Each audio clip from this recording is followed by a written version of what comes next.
Ao anoitecer daquele dia, o primeiro da semana, estando fechadas por medo do judeu as portas do lugar aonde os discípulos se encontravam, Jesus entrou-se e, pondo-se no meio deles, disse: a paz esteja convosco.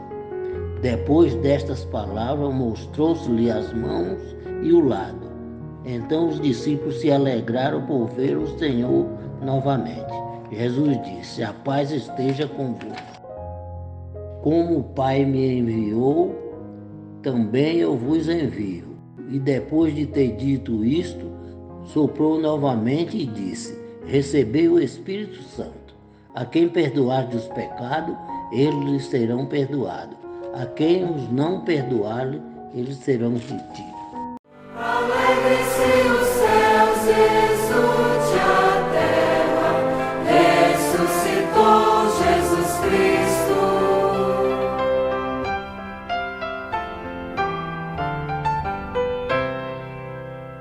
Ao dar a seus discípulos poder para que fizessem os homens renascer em Deus, o Senhor lhe disse: ide e fazei discípulos todos os povos, batizando-os em nome do Pai, do Filho e do Espírito Santo.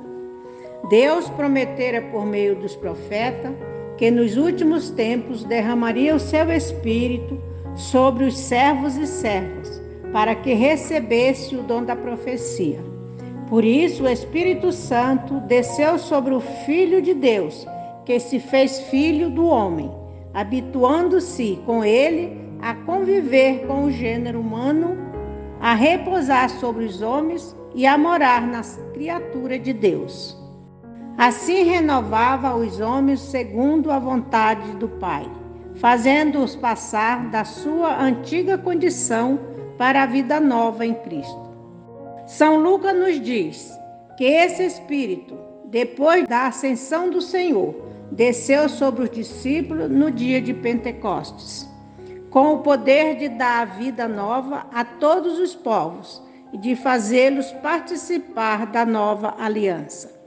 Eis porque naquele dia todas as línguas se uniram no mesmo louvor de Deus, enquanto o Espírito congregava na unidade as raças mais diferentes e oferecia ao Pai as primícias de todas as nações. Foi por isso que o Senhor prometeu enviar o Paráclito, que a tornaria capaz de receber a Deus. Assim como a farinha seca não pode, sem água, tornar-se uma só massa, nem um só pão, nós também, que somos muitos, não poderíamos transformar-nos num só corpo em Cristo Jesus, sem a água que vem do céu. E assim como a terra árida não produz fruto se não for regada, também nós, que éramos antes como uma árvore ressequida, jamais daríamos fruto de vida, sem a chuva da graça enviada do alto.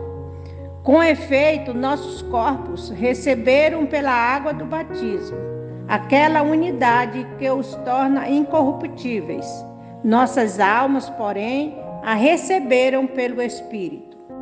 O Espírito de Deus desceu sobre o Senhor como espírito de sabedoria e discernimento, espírito de conselho e fortaleza, espírito de ciência e de temor de Deus. Este mesmo Espírito que o Senhor, por sua vez, deu à igreja, enviando do céu o Paráclito sobre toda a terra, daquele céu de onde também Satanás caiu como um relâmpago. Por esse motivo, temos necessidade deste orvalho da graça de Deus para darmos frutos e não sermos lançados ao fogo. E para que também tenhamos um defensor onde temos um acusador.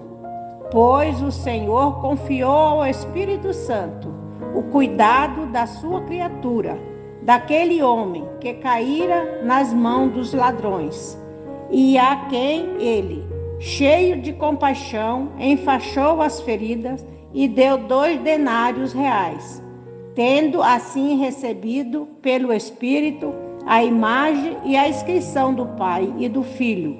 Façamos frutificar os dons que nos foram confiados e os restituamos multiplicados ao Senhor. Alegre-se os céus, exulte a terra, ressuscitou Jesus Cristo.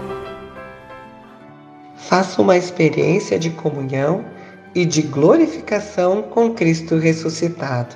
Retome o caminho dos apóstolos e discípulos que passaram da desilusão, do medo, após a paixão e a morte, à alegria do encontro com o ressuscitado.